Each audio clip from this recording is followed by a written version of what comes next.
Okay, so now I'd like to introduce today's speaker. We're so excited to have Julia Feliz for this workshop today.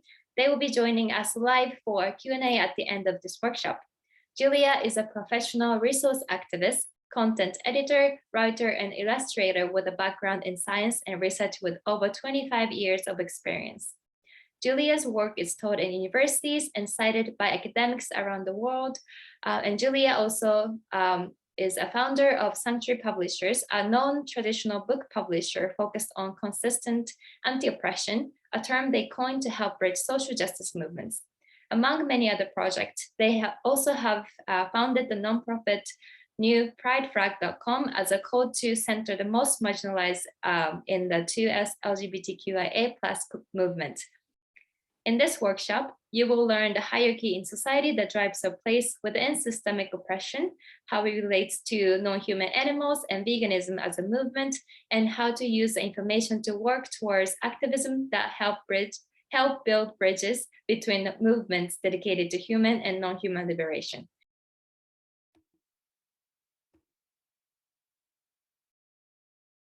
Good evening, everyone. Thank you for being here. I am grateful for the opportunity to be part of this animal advocacy conference and to be able to share my work with you all today in the hope of healing and building bridges between all of us. I want to start this presentation by asking you to consider the following. What is our individual role within social justice movements? How do you know where to begin your activism in any social justice movement if you haven't considered where you fall along the hierarchies that decide our specific place in our individual societies? Please do note that my experiences are specific to my own continent. And while we share a passion for animal rights activism and veganism, our experiences, histories, and understanding of the world will be different according to our own communities and countries. In saying that, I do hope you will find my story and experiences useful and that you will work to understand how they apply to your own countries and more specifically, your communities. In 2017, I began working towards naming what I had learned after 10 years in social justice spaces into a word or phrase that would accurately describe it. So by around 2018, I began using the term consistent anti-oppression, initially to guide white vegans in understanding why their activism continued to fail to reach more people for as long as I have been vegan.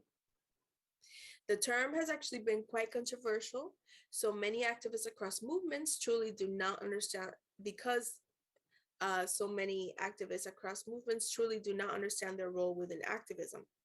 So tonight, I want to explain what exactly this term means in order to help you all answer the question on the screen and radically begin to change, to create change within yourself and your communities.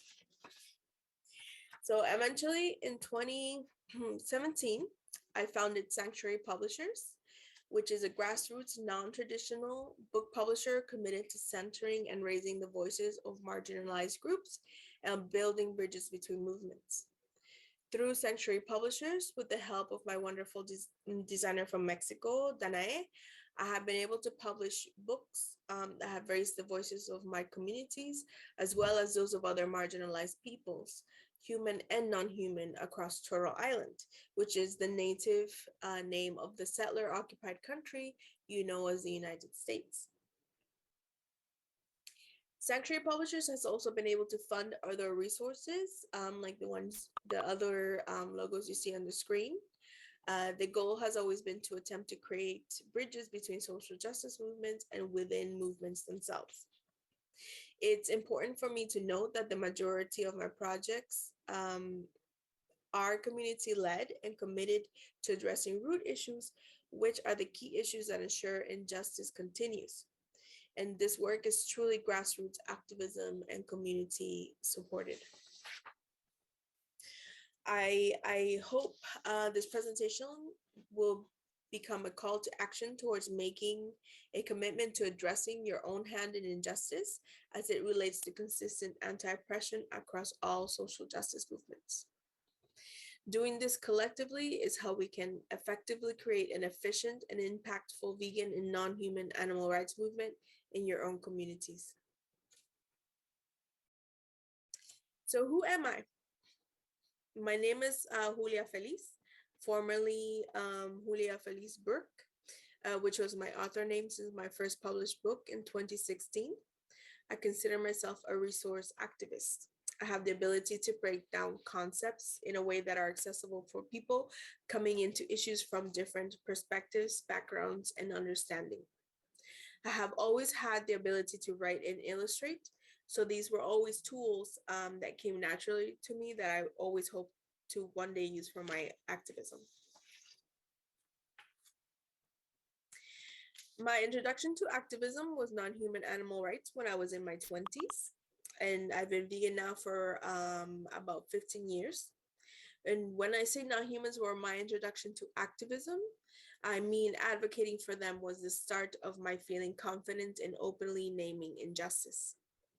This was also the initial path towards understanding my own place and role within the systematically unjust system that exists in the so-called United States and across the rest of Turtle Island, which includes the Caribbean, which is where I was born and raised on the island of Boriquen, which is known as Puerto Rico.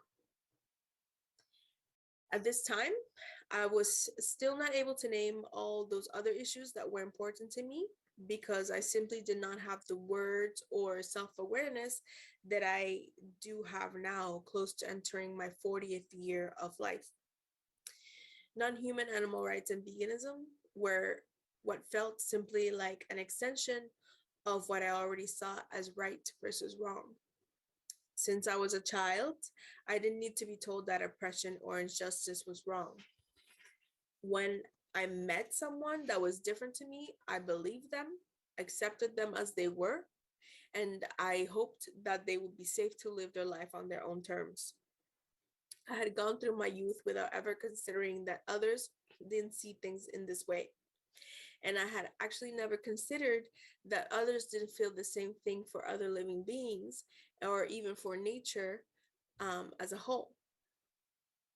It sounds naive, but I understand this now as part of my neurodivergence and other identities.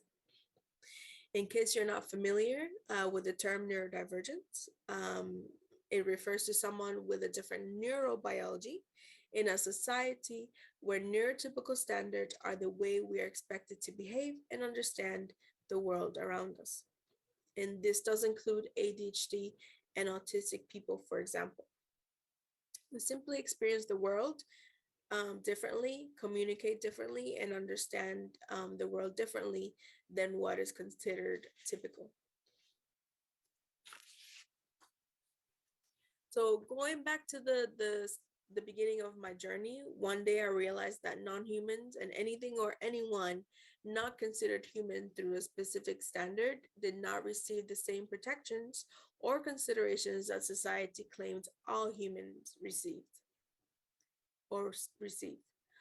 Of course, I would later understand that even the label human itself was primarily reserved for a specific group of people, those with lighter skin than mine, with a different assigned sex at birth than mine, with a different brain biology, neurobiology than mine, and with a different ability to love than mine.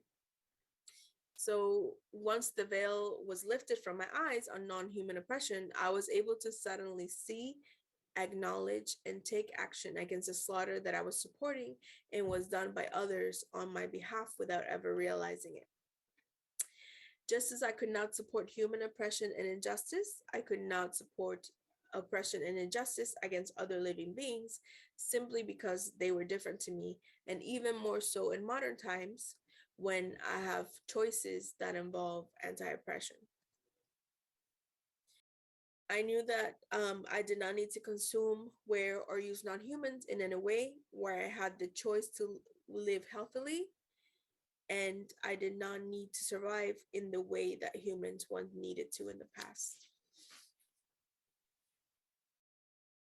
So in basically the idea that non-humans were inferior to us was taught to me throughout both my undergraduate and graduate degrees as an extension of the way Western society has taught us all to internalize the objectification and commodification of non-humans as a given. So rather than being seen as their own communities and as individuals, non-humans are, as you know, lumped as faceless, nameless things to be exploited for food, clothing, entertainment, experimentation, etc. And being exposed to ecology during my studies started to change the perception of the hierarchies I was taught as truths and our relationship with anyone outside the category of human.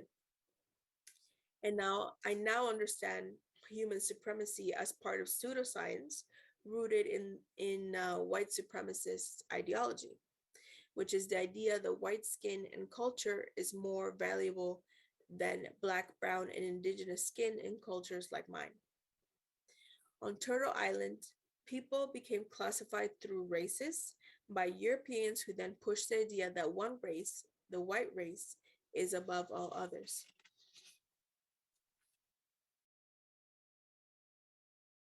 My studies, degrees, and professional background are in the field of biology. As a young student in love with the natural world around me and having grown up on an island, I chose to pursue a bachelor's in marine science and then a graduate degree in conservation ecology.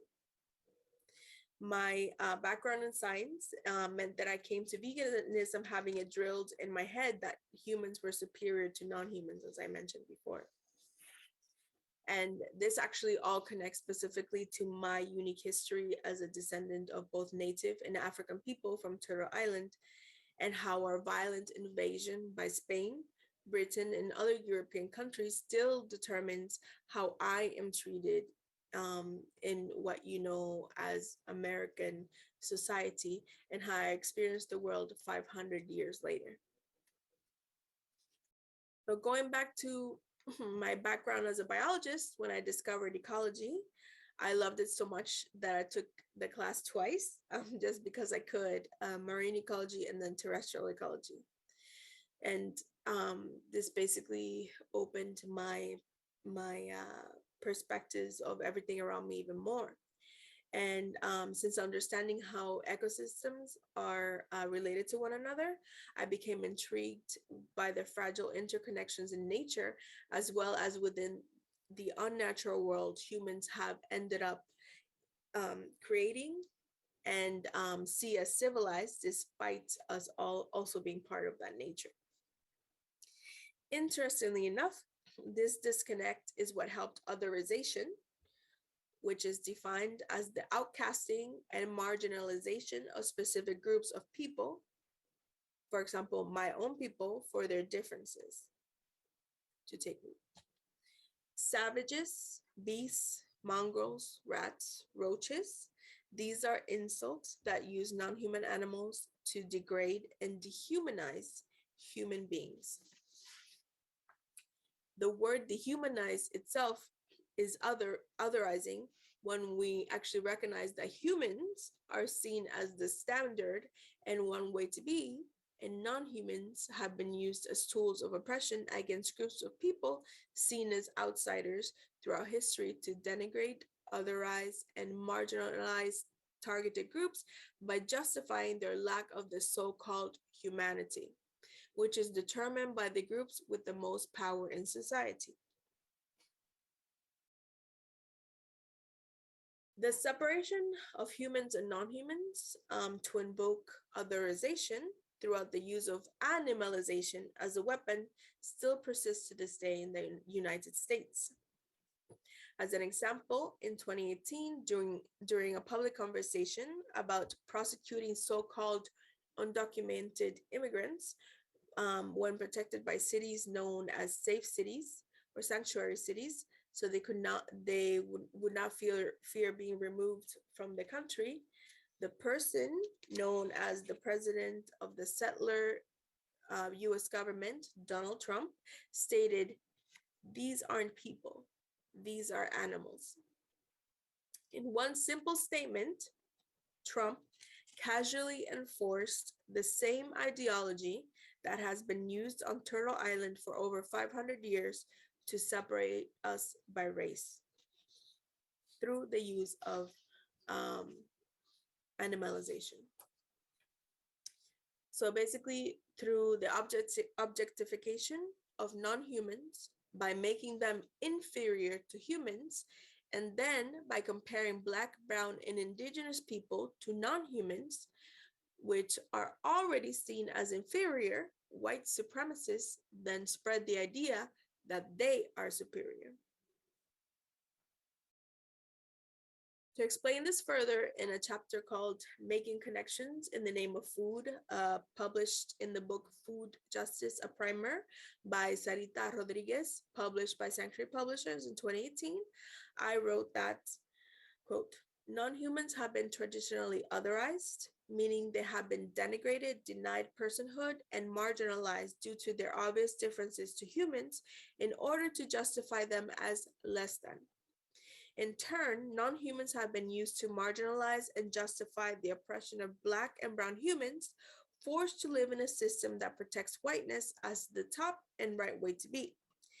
In this system, Black and brown humans subconsciously learned and accepted to uphold their own otherization by also viewing and treating non-humans as less than under what can be described as racialized speciesism. In my view, an aspect of speciesism experienced by people of color. This has culminated in a supremacist hierarchical relationship between all animals, human and non-human alike, which continues to ensure the survival of the oppressor-oppressed relationship that permeates myriad aspects of social justice." Unquote. Further to this, in my second anthology, Veganism of Color, published in 2019 under Sanctuary Publishers as well, I further clarified that, quote, "White supremacy through colonialism successfully implemented hierarchies, not just between the races they classified us into, some which it forcibly created, but between humans and non-human animal species as well. This specific hierarchy between species made it possible to create a divide between our own communities and the natural world. Race, however, wasn't the only hierarchy used to further fragment colonized communities. As has been established, gender and sexuality were also targeted under colonial destruction. White, cis European settlers enforced their white supremacist status over indigenous and African communities through their otherization and implied proximity through animalization to the natural world. Therefore, an extension of colonialism, society has taught us to internalize the notion that exploiting non-human animals, beings even lower on the supremacist hierarchy, beyond necessity is just, normal, and required in a world where non-humans were used to justify the colonization of European designated racialized groups and subsequently minority groups within these communities." Unquote. In essence, here we see the interconnections between communities and the way otherization aided homophobia, transphobia, queerphobia, and non-binary phobia to take root in communities where they did not exist prior to colonialism. Still persist, along with other forms of discrimination against all other communities deemed uncivilized and or below within violently enforced white and cisgendered standards through whiteness. Further adding to the conversation in the book Veganism in an Oppressive World, published under Sanctuary Publishers in 2017, First Nation scholar Margaret Robinson highlighted that on Turtle Island, so in this case, colonized US, Canada, and Australia specifically, quote, The way indigenous people are treated as if we are more like other animals than settlers, who are non-indigenous people, are, and therefore ill-equipped to make good decisions about our territories, our bodies, and our lives. Robinson added that, incredulously, indigenous people were historically classified as part of the flora and fauna, enabling settlers to justify treating us as a natural resource to be used, controlled, and managed instead of as people with a claim to the land on which we had lived. Gorman, 2016. This was the case with the indigenous peoples of Australia, who were literally classified as part of the wildlife until, the flora and fauna, until the 1967 national referendum amended their constitution. March 2013, unquote. It is simply impossible to understand the interconnections of oppression without including non-human animals in the equation, while at the same time, it is impossible to understand your own connection to the otherization of non-human animals and their oppression without understanding your own country's history, the hierarchies that are kept in place by those in power, and how otherization is used to marginalize specific groups of people in your countries and communities, as well as how these groups of people are seen and how they compare when it comes to non-human animals. I came to understand how these interconnections related to me due to the work I put into growing my understanding of my history, my own oppression, as well as my privileges over non-humans, and my place in the unspoken hierarchy that we are all part of, whether we want to be or not. As an Afro-Native person from Turtle Island with brown skin, non-humans help give me the courage to raise the voices of others through my own voice, while their own oppression under my Black and Indigenous communities help me make sense of my own oppression, otherization, and marginalization. I had awoken to the reality that I was and am an oppressor in the case of non-human animals. However, non-human animals are also how I learned to recognize the advantages that I also had over other marginalized groups of humans. This meant that I had a very specific power over non-human animals that then gave the concept of white supremacy power over me, because I had internalized the idea that non-humans were below us within a power relationship that gave me free agency to disregard and harm without a thought. And yet, this very system that encouraged this dynamic also normalized the idea that my own communities and I were also part of a supremacist hierarchy according to the color of our skin. To continue to disregard my hand in the oppression of non-humans would have been to continue to normalize, accept, and condone my own oppression as well as that of others. The ability to recognize this is what taught me to understand this oppression also extended over others beyond just non-humans. Basically, if I didn't have the awareness that I have now, for example, going back to what Trump said about people he called undocumented immigrants, I would have not understood enough to know this was an oppressive practice that white supremacists use to push fear, but also to erase the fact that the people he was referring to as not having legal documents, giving them permission to stay in so-called United States is nonsense, since the people he spoke of were actually native people of Turtle Island. Native people do not need documents legalizing their own right to exist on their own land. In essence, through otherization, people that migrated from Europe have pushed the idea that native people to Turtle Island do not belong there. And just like the non-humans seen as vermin, like mice and rats or rabid dogs, for example, their supremacist views insist that native people must be removed because they are seen as lesser beings and outside of the standard. Suddenly, I had found that basically 10 years had passed since I had become vegan. And when I looked all around me, I could see that the mainstream vegan movement, known as white veganism to Black and Indigenous Native vegans and other people of color in the United States, had remained stuck and unaware of all the ways their actions were oppressive and not actually helping non-human animals.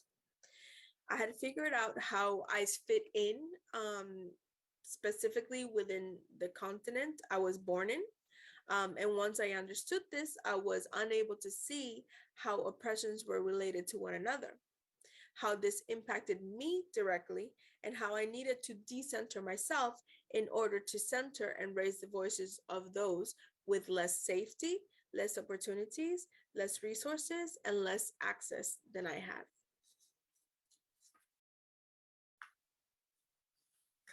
I realized that there were many forms of oppression that I benefited from, like I did from non-human oppression. And I also realized that I had a specific place that I occupied within racism, classism, ableism, neuroableism, sizeism, lookism, anti-Blackness, anti-indigeneity, transphobia, homophobia, non-binary phobia, and queer phobia, and all other oppressive ideologies that are taught to us as truths in our society. I was able to acknowledge that I occupied both oppressed and oppressor titles beyond my relationship to non-human animals, and admitting this was not shameful.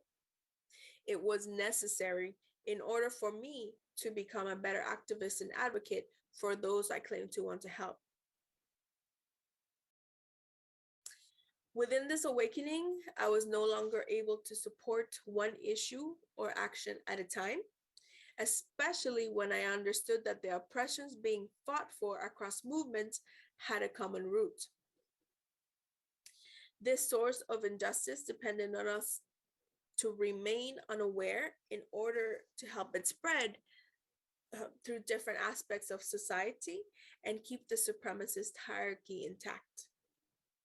I understood that to fight one form of oppression, including non-human oppression, we needed to fight against all of them at once to address root issues that interconnected across movements.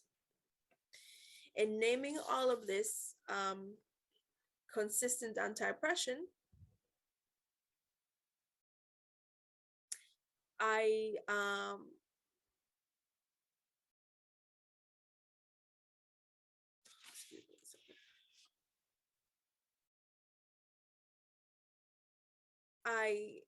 defined it as a commitment to the action in activism to actively oppose harm against all marginalized people.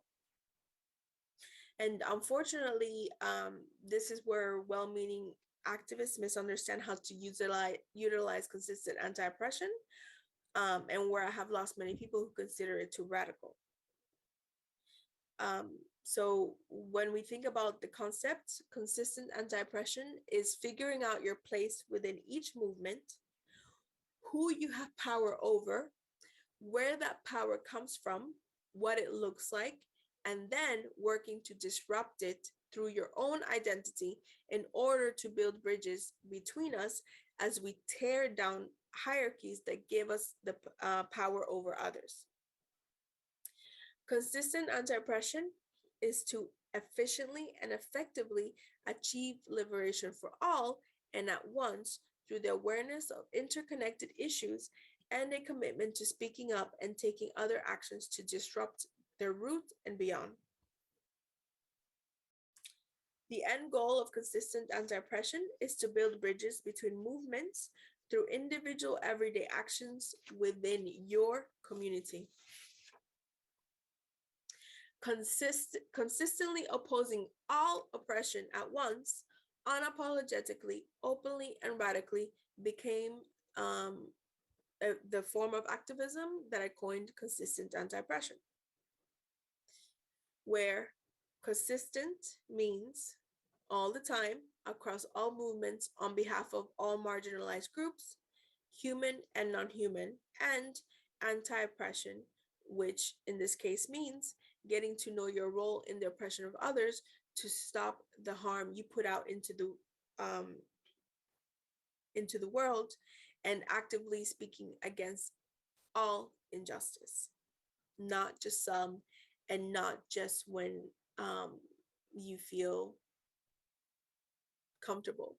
A lot of the work means that you will be uncomfortable, but it becomes easier once you figure out your place in the hierarchy and you understand all the interconnections within social justice issues and movements. So basically, the opposite of consistent anti-oppression is single issue advocacy, baby steps, and a traditional commitment to opposing one justice issue at a time. Along with the lack of awareness of how human oppression interconnects and is driven by non-human oppression, these three things that I just named are some of the biggest hurdles in the mainstream vegan movement, as well as within other social justice movements. Consistent anti-oppression is not just claiming you oppose all forms of oppression. It's, like I explained, being consistent when you speak up against oppression, and it means all oppressions, not just some.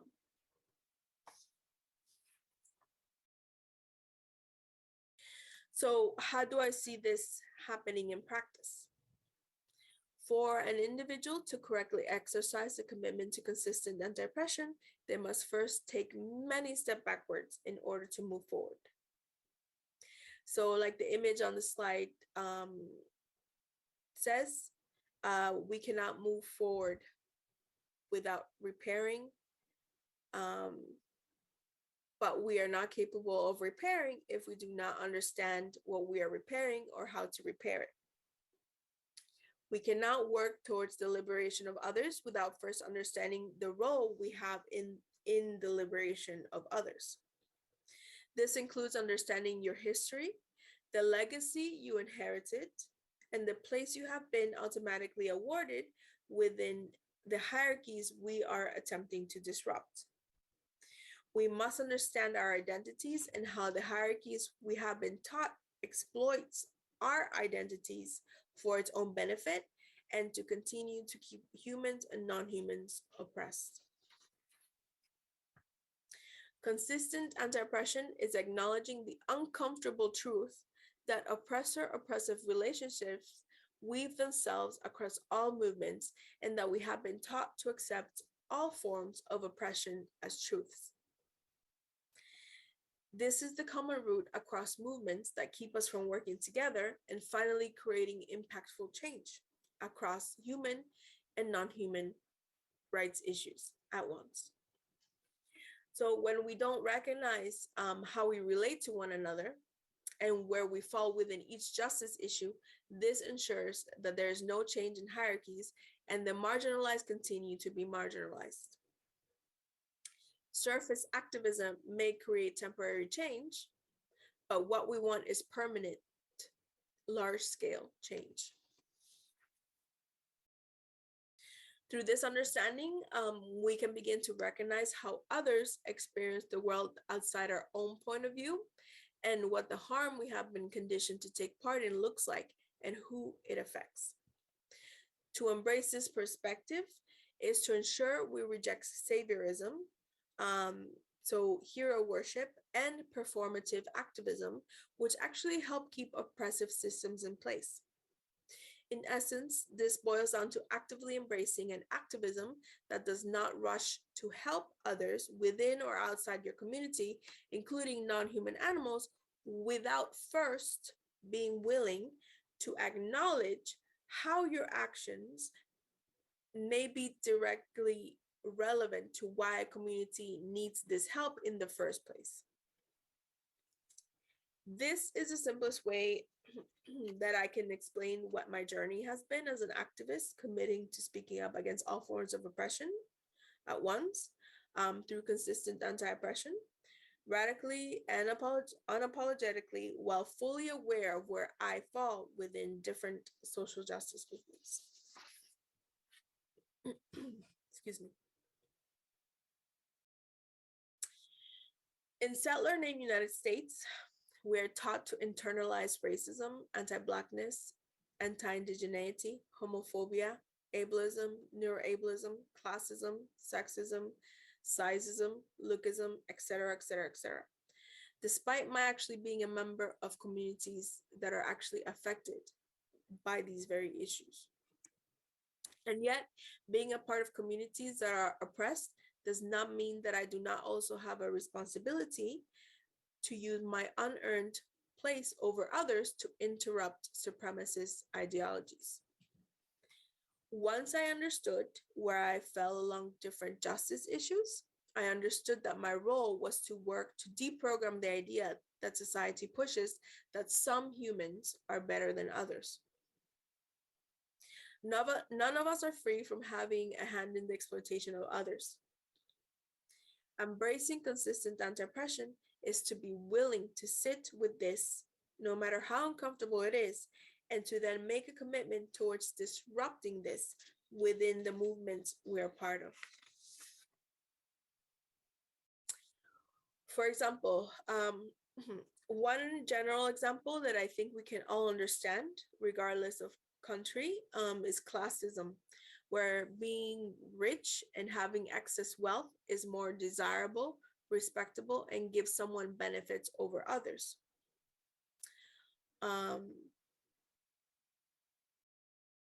Other identities and types of oppressions where I'm from, which I mentioned before, but I want to review, are things like transphobia, homophobia, ableism, neuroableism, anti-Blackness, which is the idea that Black skin is less valuable and desirable, and other types of oppression. So I want you to think, what kinds of identities and oppressions can you identify in your own country and community? I want you to think about these and try to create lists of what comes to mind. So this is the first exercise that we're going to do tonight. And it's going to be 5 minutes. So I have a timer that I'm going to set for 5 minutes. And the session starts now. And you should use the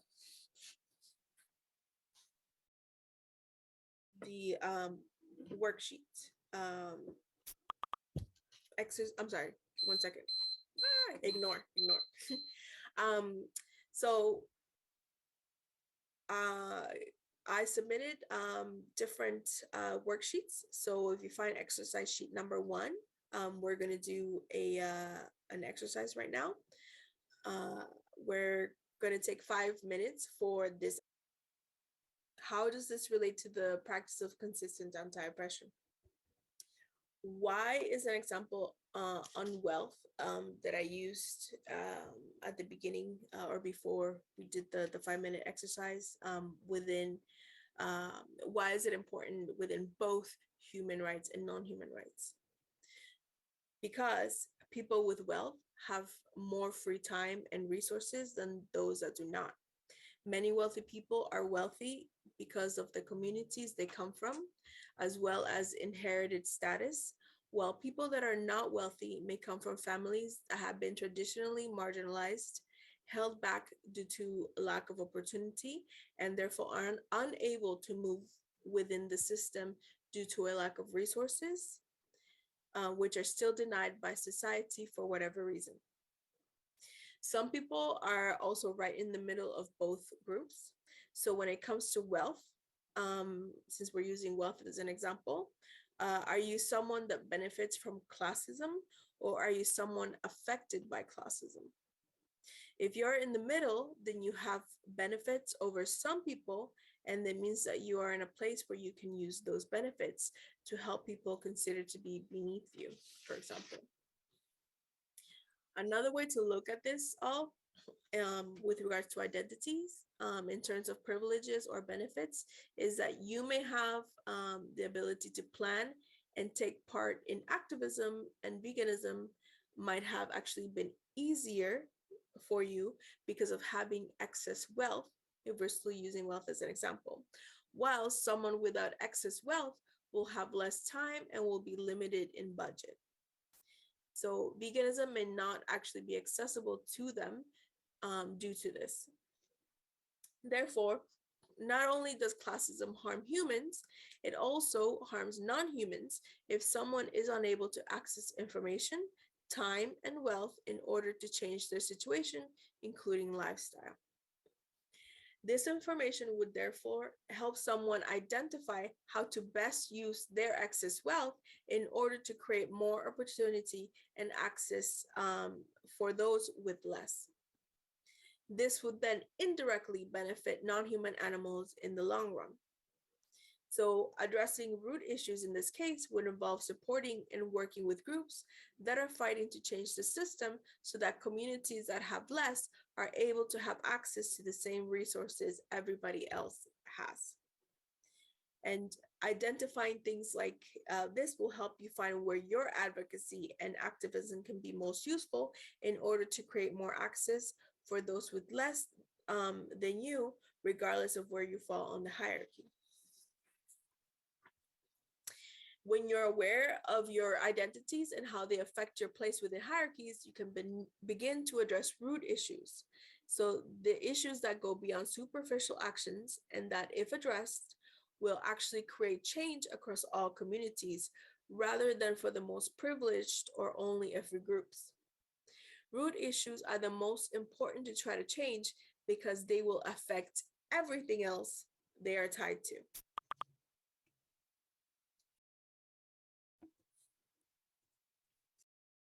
As I previously mentioned, race is a huge issue that affects communities in places like the United States, Canada, and Australia. And an animal rights or vegan movement where the most privileged majority, which are those that benefit from racism, lack the awareness to understand how their identities and privileges affect hierarchies they try to change, we end up with the idea that mainstream veganism's only role is to fight for non-human animal rights without taking into account how human rights issues prevent actual liberation for all, including non-humans. In mainstream veganism, therefore, the only hierarchy that is acknowledged looks like the one you're seeing on the slide, where humans are at the top and non-humans are at the bottom. And as we have seen, a lack of awareness of hierarchies beyond speciesism, where we just include which includes just humans and non-humans, means that mainstream veganism fails to understand and employ means that mainstream veganism fails to understand and actually employs damaging tactics that do not actually disrupt the oppression of non-humans in a way that creates true change.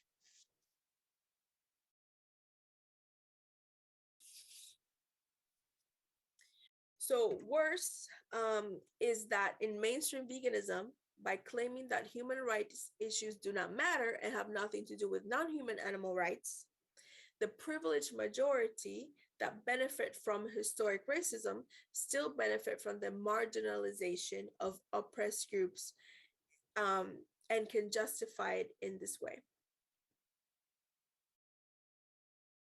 In the United States, Canada, and Australia, while non-humans typically fall beneath Black, Brown, and Indigenous people, the animal rights and mainstream vegan movement ensure that non-humans actually occupy a space above these groups, but still placed underneath the most privileged groups. And this means that the movement has basically rearranged the supremacist hierarchy rather than actually disrupt all hierarchies, oppressive hierarchies. So due to the movement being focused on the most privileged, the mainstream vegan movement is unable to recognize that its actions continue to decenter non-humans while centering those that benefit most from human and non-human oppression.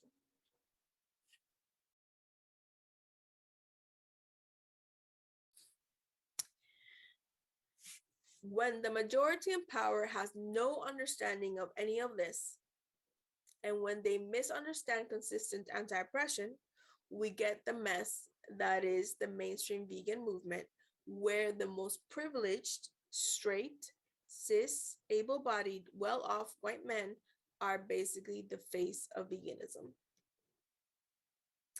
In essence, veganism has therefore taken on the face of privilege, and this is actually commonly used as a reason by marginalized groups as to why they cannot see veganism as anything other than something the most privileged people believe in. Non-humans are completely erased from the conversation when privileged groups fail to understand the hurdles and ways in which they themselves promote a veganism that is oppressive. Supporting non-human animal rights does not automatically mean vegans are free from oppressing others, or that they're not adding to issues that affect the world negatively and keep other humans marginalized. In summary, in my understanding of hierarchies and interconnections and a commitment to consistent anti-oppression, I am able to understand that in order to build bridges that center non-human animals in their own movement, I have to ensure that I disrupt oppressive hierarchies within the movement itself. Within vegan and animal rights movements, I recognize that to label myself vegan is a chosen identity. This is different to all my other identities in the human society that I inhabit. In order to actually disrupt the use of non-human animals as tools of oppression and the automatic assumption that I am above them, I have needed to understand all the ways non-humans have been oppressed by me and all other humans in order to avoid falling into the idea that I'm some kind of hero or savior. I have needed to understand the myriad ways the exploitation and oppression of non-human animals directly harm marginalized humans. As in closing, as a marginalized person, I constantly remind myself that even though I may not see it, hierarchies upheld by those with the most privileges are continuously centered across pretty much all social justice movements.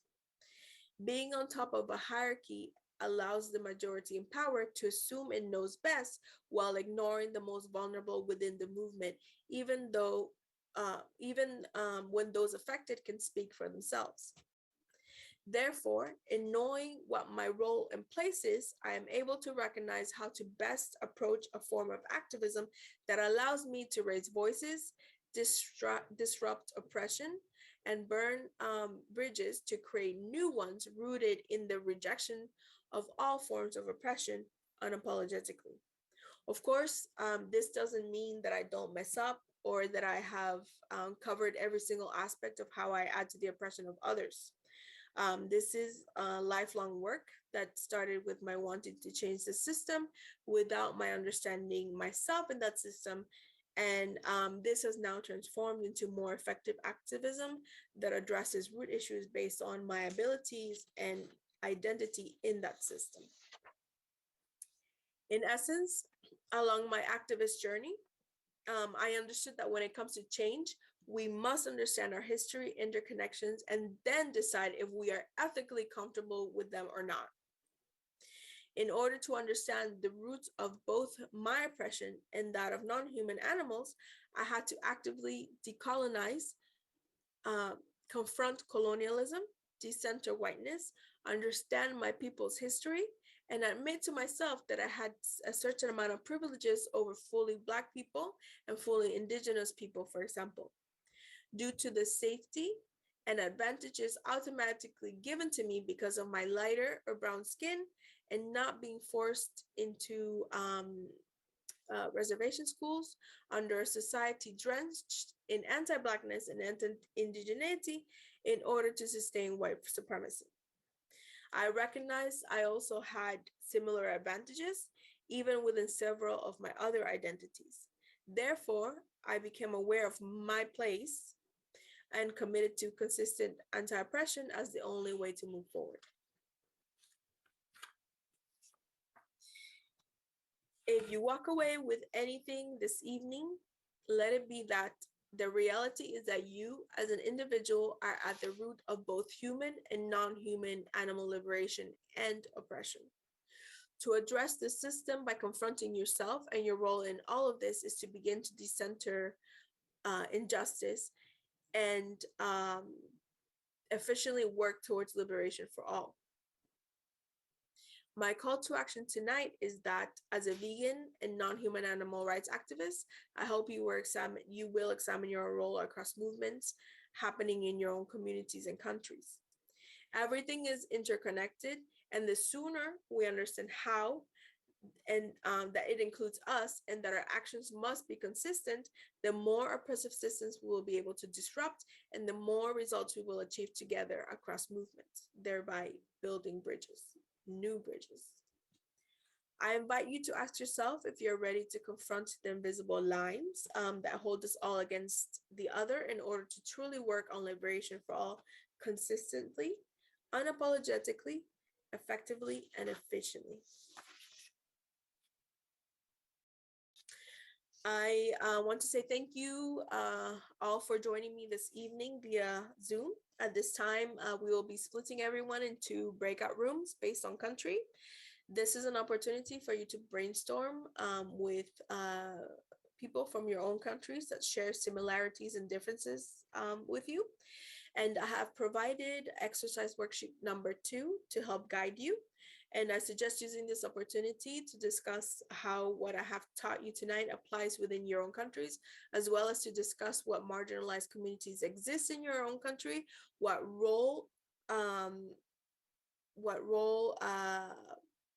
your role in their oppression is, what these communities would say if you simply walked up to them and said, hey, go vegan, out of nowhere and without any awareness of their own relationship to non-humans and to your specific experiences.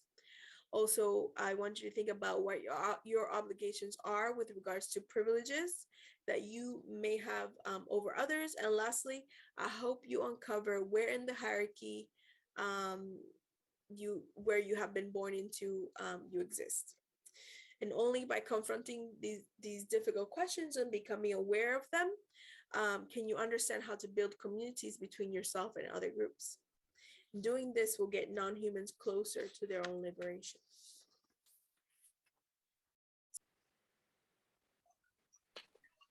I know it's something really difficult to work out and sometimes admit to ourselves, especially when you're first starting to think about these things. So I just want to tell everyone that it's normal. Like when I first started this process, it was a lot of, oh my gosh, and kind of like a reaction of, no, but I also have this and I also experienced this. But then it's sort of like having to really acknowledge and sit with the with the feelings of being uncomfortable. Sorry, I keep getting a phone call. Of feeling uncomfortable, and it's normal. It's a normal part of the process, and there's no shame in acknowledging, the unearned privileges or advantages that we've been given over others. It's actually a good thing to acknowledge things like that. Thank you, Julia. So we have Chihalu from group 2. If you could share what you've discussed. Yes. Hi, everyone. So I was talking, my name is Chiharu, and I was talking with Karen and Mina. first, so we didn't really have time to make this pyramid, but we were talking about what kind of marginalized groups we have in each countries. And so we both talked about the sexism, and we have quite strong patriarchy still, and ableism and classism. And we talked about that workers at the slaughterhouse tend to be always, the marginalized group. And yeah, in Japan, we have a marginalized group called Black, those people who are still suffering from discrimination, and sometimes they cannot get married to the outside of Black people, or tend to be working at the slaughterhouse and often quite exploited, the kind of things.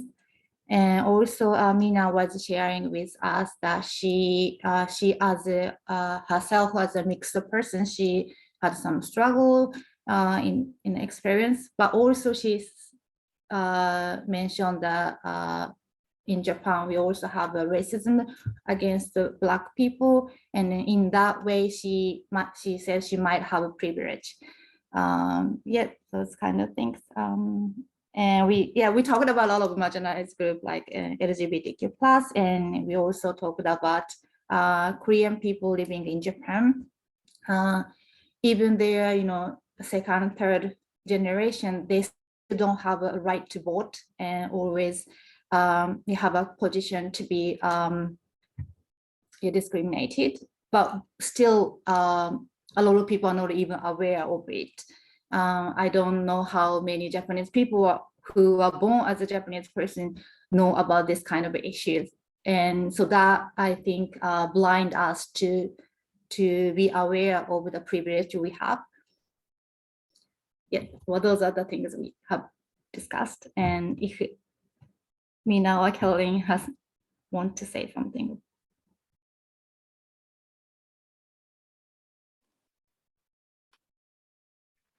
Okay, thank you so much. Leah, would you like to say a few words for this group? Yes, I'm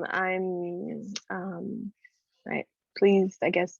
I'm pleased that you've started having these conversations, which is really, really important. And when you say that, for example, a lot of people don't know, that's when consistent anti-oppression comes in as a way to raise the voices of these groups. For example, if you find a moment where you're having a conversation with someone, you can, say it or gently bring it up and have a conversation to raise awareness of these issues, and sort of plant seeds, so then people start actually thinking about this themselves. And that's how we start working against the marginalization of all groups. And in the end, as you saw the connection with slaughterhouse workers, then it actually also benefits non-human animals as well. Thank you for sharing. Thank you, Maria and Chihalu, for sharing that. Spokesperson for room 3, would you like to raise hand using the reaction function?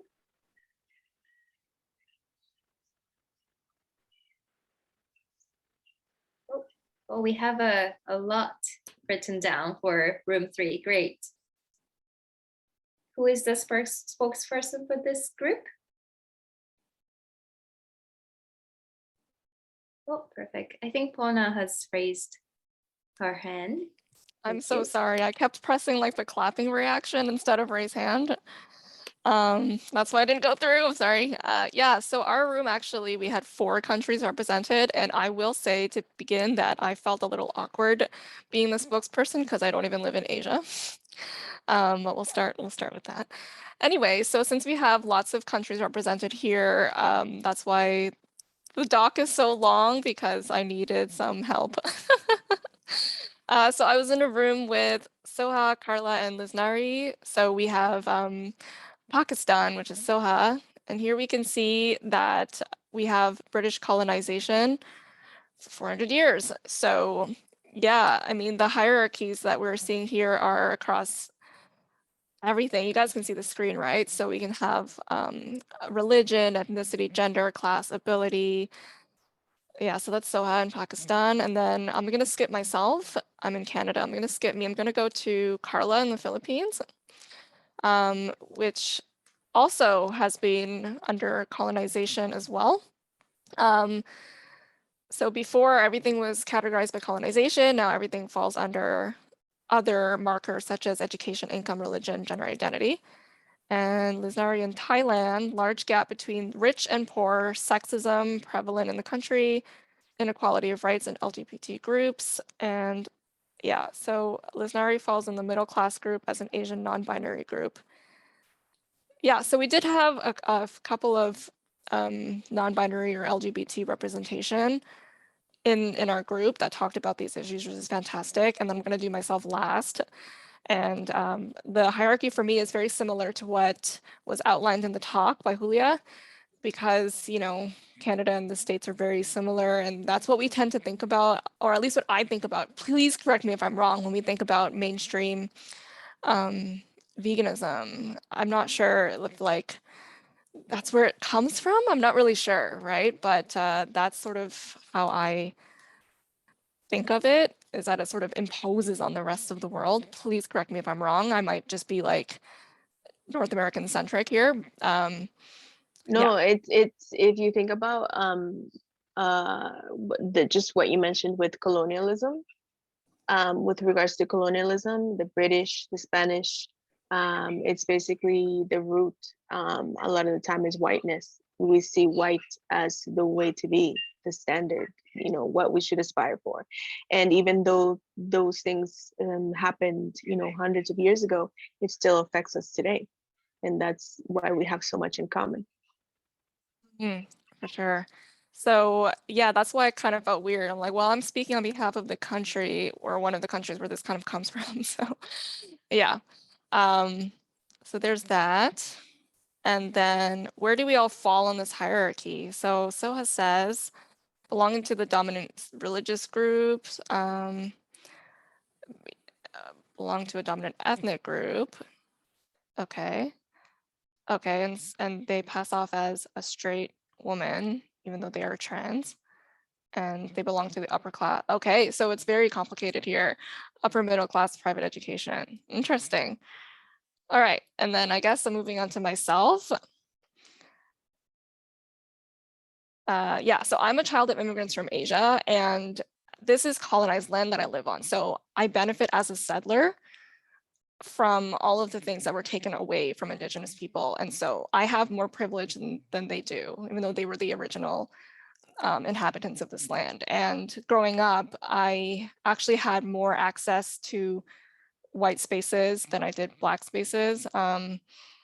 So I just have that proximity to whiteness where I was able to go into those spaces, white spaces, without feeling weird about it. And if that makes any sense. So that's sort of where I fit into there. And so I have been very susceptible to falling for white narratives because it just made sense to me based on what I grew up with. And yeah, tearing that down is something I'm working on.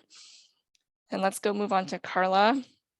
Philippines, belong most likely to the middle class with a proper education, stable income, born Catholic, but now identify as Christian. Yeah, I think that was everyone that I see here.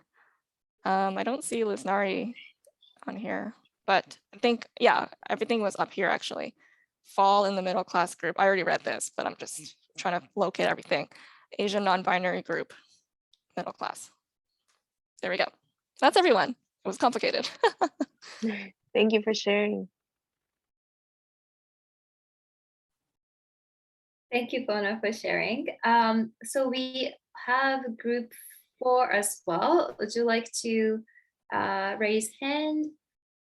Please do so by clicking the reaction and raise hand to share your discussion. I think group 4, we had USA, Uruguay. Yeah. Oh, I think Hemi has their hand up. Hi, sorry. Yes, so it was myself and I I think Joaquin. I think I said that right. So I'm from the USA. So the hierarchy that Julia put together is exactly the same as, I think it's very similar if it's not the same. I think I just added class and disability, but I agree that there's a lot of other ones that were probably missing. And in Uruguay, it's the same hierarchy. I'm basically reading here, but it looks like actually, Joaquin, we didn't really discuss this part, so I am going to just read it. There's very few Native people left, but recently there has been immigration from other Latin countries. Yet Eurocentricity is very common, but social causes like feminism and the LGBT movement have become very big. And we talked about how in the last couple of years, veganism in particular has been growing a lot. So, and then we basically just talked about how I'm phenotypically, I'm Asian American, but on paper, like the way, the US immigration system would have accounted for me is I'm from Brazil. And so I have I'm always in the middle. Whenever people are talking about these hierarchies, I'm light skinned.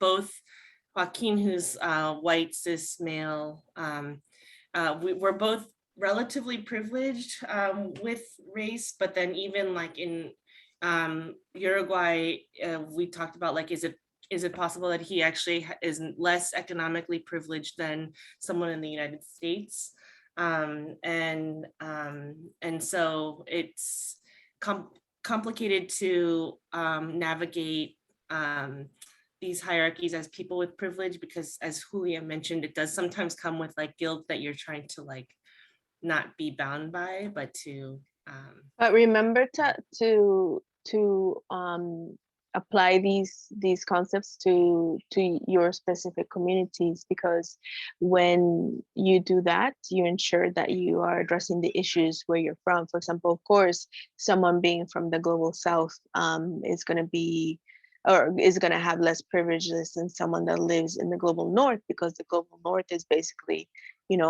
the original colonizers, and they're the ones that basically set up all the systems that we are under. But even then, there are marginalized groups within the global north that are even still colonized or in colonized countries like my own, Boriquen or Puerto Rico. So just remember, when you're in mixed groups, always always think about your own countries, but specifically your own communities and the spaces that are closest to you. And that's the most important to consider, because that's where you can have the most impact. Yeah, I hope that makes sense. Yeah, no, that is helpful. So those are some of the things we talked about. And thank you for sharing. Yeah, thank you. If there's anything you want to add, Joaquin, you're welcome to maybe type it into the document. Great, thank you so much. I think we have a group one left. I think Sneha is speaking on behalf of group one. Sorry if I'm pronouncing your name incorrectly. Tech team, could you spotlight them?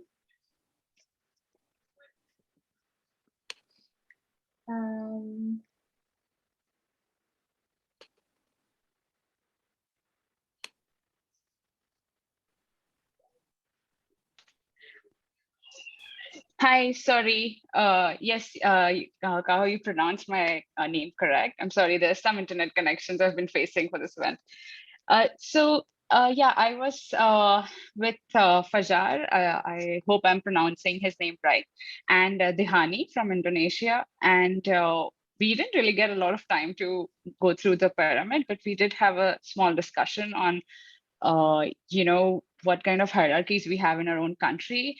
So, I'll speak for Indonesia first. From what I could gather from Fajar and Dihani, that right now veganism is quite new in the country, and it's just getting started. So right now it's just the scene where people are just getting to know about veganism and they're talking about animal rights.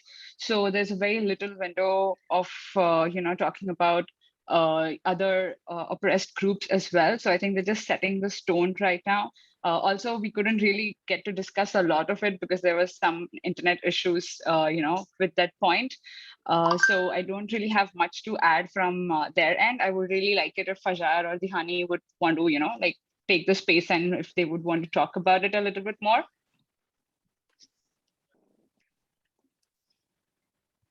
Fajar, Dihani, would you like to just speak a few words?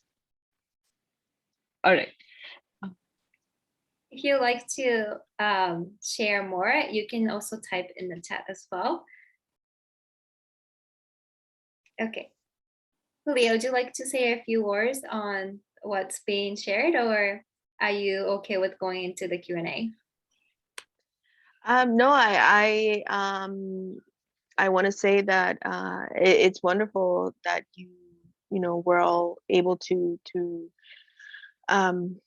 basically think of so many things, because I know that the time was short, but it's a great start, and I hope that you will continue it.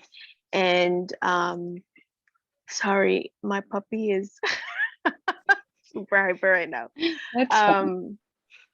And I for basically everyone outside of the US, I want to make sure that you create movements that are specific to your countries and your communities, because the mess that is mainstream veganism on Turtle Island, or settler named United States, is not something that you want to reproduce. It sounds, it might be a starting point, but I'm telling you, the movement is not effective. It's very fragmented, and I know that a lot of it sounds, like, oh, we could do this and we could do that, but it will be more beneficial for non-human animals if you basically start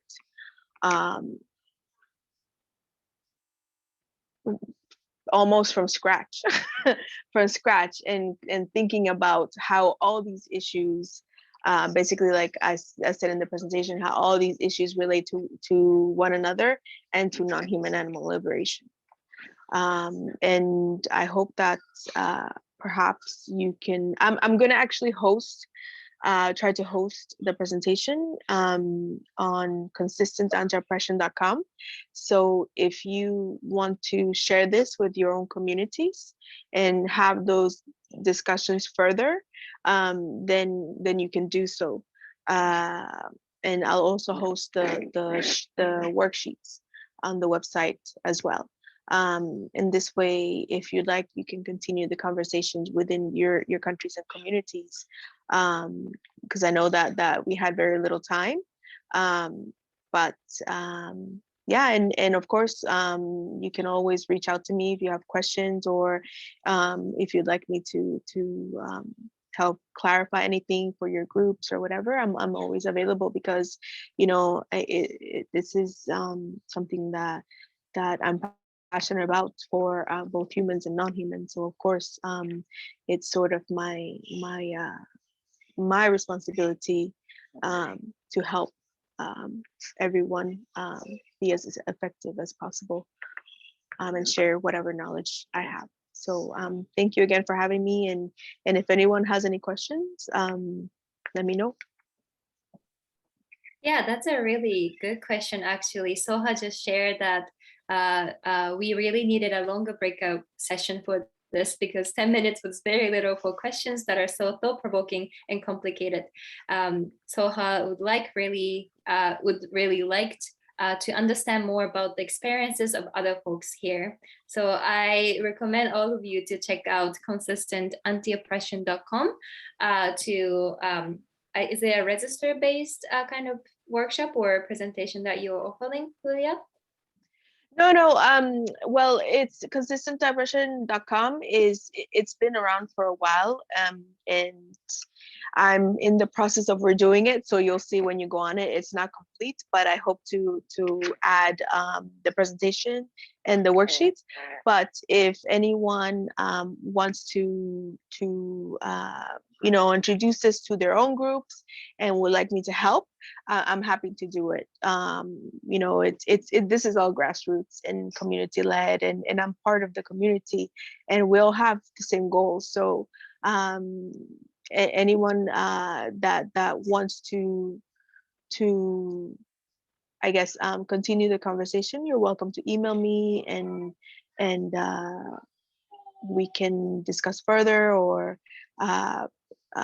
so I am able to offer the workshops. You just need to get in touch with me, just like you did, and I'm happy to work with everyone as I'm able to.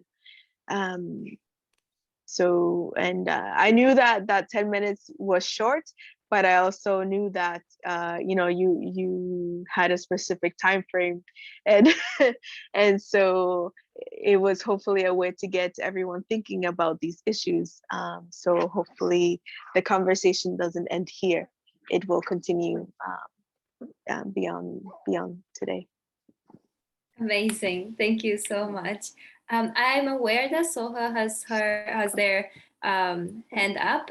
Is there a question? We would like to go into a Q&A session. So I'm wondering if it's a question. You can we can unmute you. Is it a comment?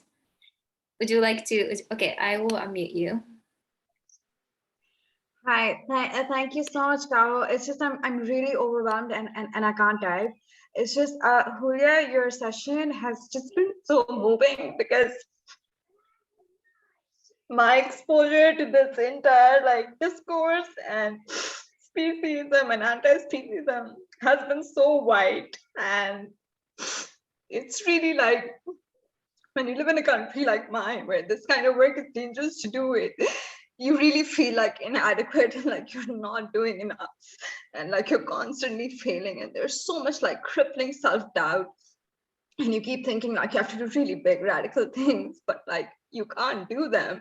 And so your session has been incredible in really like affirming the difficulties we face and how vastly different we are from that continent and the people who have colonized it. Like we can't work like that. And yeah, like, thank you. I'm so grateful. Thank you. No, and I totally feel you, and that's why I've been trying to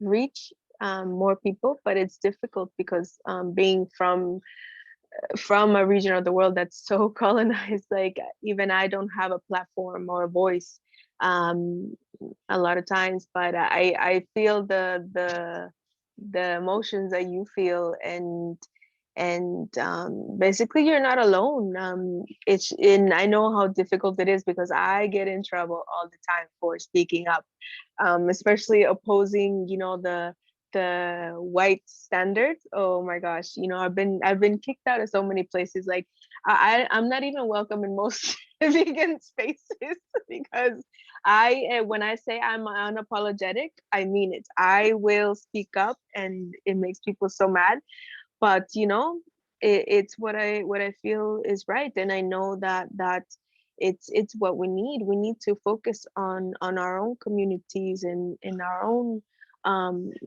people, and recognize our own histories, and lift the people who we've been taught are less than us, which doesn't even make any sense. And in doing that, is how we understand others to recognize that non-human animals are basically part of the equation, and in the end it'll benefit all of us. And when I say benefit, I mean as a community, not as individuals, because we need to get back to community. At least on Turtle Island we've been so fragmented, but yeah, so thank you so much, and I truly understand how you feel. And just remember that you're not alone.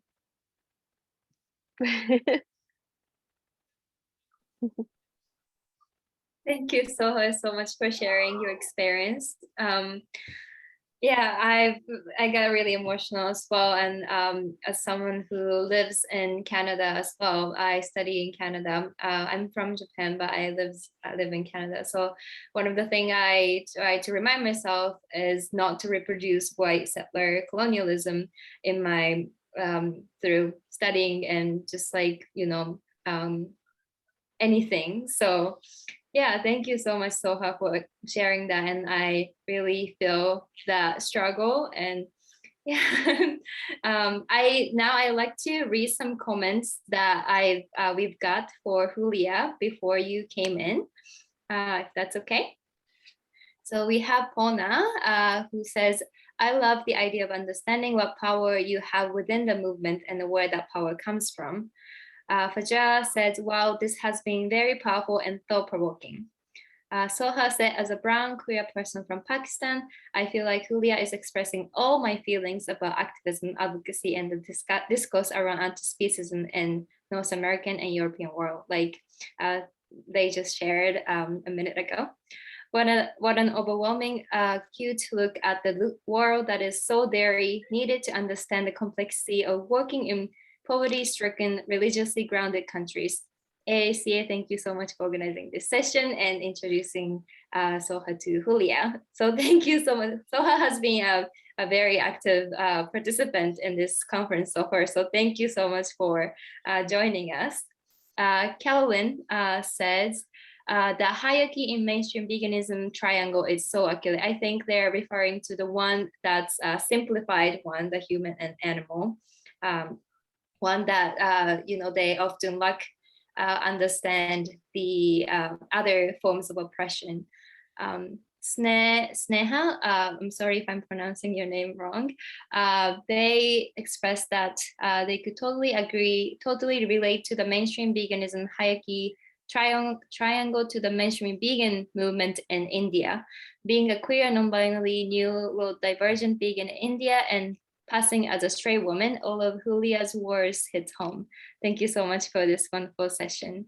So thank you so much. I think we are joined by a lot of activists who share similar struggles. So thank you, Julia, for encouraging all of us tonight. So now I'd like to move into a Q&A session. Would you like to say a few words, Julia? About the comments, or it's really emotional for me. Like I'm so grateful to know that my work is actually helpful, because like I had mentioned when we were speaking privately, you know, I put all this work and then I hope that it reaches people. And I'm just, you know, I'm really grateful for the opportunity to share tonight, and that you found it also helpful. And I just want to remind you again, you're not alone, and I totally understand you. And like I mentioned, it was probably too quick, but if you would like to email me, you're welcome to. And my email is I'll actually type it in the comments in the chat. It's oh, I think our help desk, Ellie, has typed in the email. Oh, okay, perfect. Yeah. Okay, perfect. Thank you. Yeah, okay. Thank you so much. So again, I feel I have to be honest, I feel alone a lot of the time. So when I say that you're not alone, you're not alone. And thank you for having me again. Thank you so much. We actually have one question sent me privately. If or when you encounter someone who holds the simplified single issue approach, who holds power in a movement, how would you engage in a conversation effectively? We've heard that many small animal rights organizations in global South Asia face this challenge, especially when trying to gain financial support from donors from the West. I will paste the question in the chat so you can read it.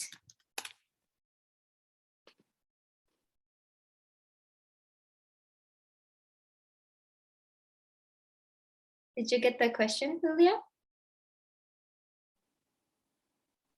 Yes, I'm reading it. Take your time.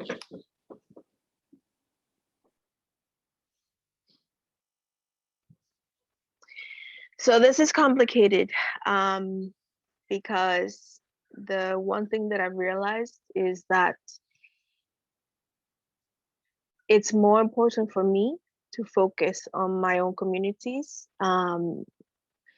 rather than try to have conversations with the most privileged.